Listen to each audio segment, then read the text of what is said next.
Bonjour à toutes et à tous, j'espère que vous allez bien. Bienvenue dans l'épisode 19 de la deuxième saison du podcast Positive Talk. Et aujourd'hui, nous allons explorer ensemble la lettre P, une lettre pleine de promesses, donc protection, paix, pouvoir intérieur, purification. Donc les pierres en P sont également variées, aussi variées qu'inspirantes, et elles ont beaucoup à nous transmettre. Donc installe-toi, concentre-toi et c'est parti pour une nouvelle plongée dans l'univers minéral et mystique. Donc la première pierre est la pyrite. Donc la pyrite est souvent surnommée l'or des fous, mais ses vertus sont bien loin d'être illusoires. Elle est l'une des pierres de protection les plus puissantes. Elle forme un véritable bouclier énergétique, bloque les pollutions mentales et renforce justement le mental. La deuxième pierre est la pierre de soleil. Donc la pierre de soleil porte bien son nom. Elle rayonne, donc c'est une pierre d'enthousiasme, d'optimisme et de chaleur intérieure. Elle chasse la morosité et réveille la vitalité. Troisième pierre, la pierre de lune.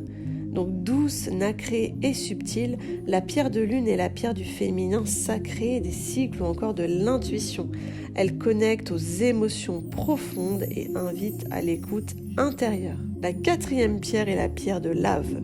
Donc née du feu des volcans, la pierre de lave symbolise la force, la stabilité et l'endurance. Elle ancre profondément, absorbe les tensions et aide à canaliser la colère. La cinquième pierre est le péridot. Donc le péridot, avec sa couleur verte tendre, apporte une énergie de renouveau.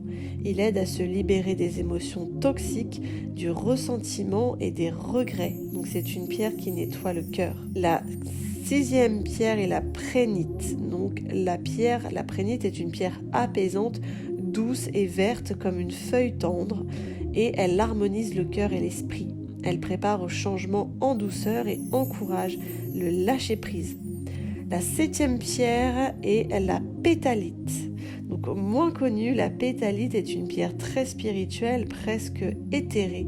Elle calme l'esprit, ouvre la conscience et protège contre les pollutions énergétiques subtiles. Et enfin, nous terminons avec la péristérite. Donc elle ressemble à la pierre de lune, mais vibre différemment. Donc la péristérite est liée à la créativité, au rêve et à la protection douce. Donc c'est une pierre de poète. Comme tu l'as entendu, les pierres en paix tissent un pont entre la puissance et la douceur. Donc certaines protègent, d'autres guérissent, d'autres encore élèvent. Donc leur point commun, elles nous rappellent que la transformation commence toujours par une intention claire et que chaque pierre peut être une complice précieuse sur ce chemin. Donc je te remercie d'avoir écouté cet épisode. Si une pierre en particulier t'a appelé, donc suis ton intuition, c'est souvent elle qui a raison. Donc on se retrouve très vite pour la lettre suivante et d'ici là, prends soin de toi et de ton énergie.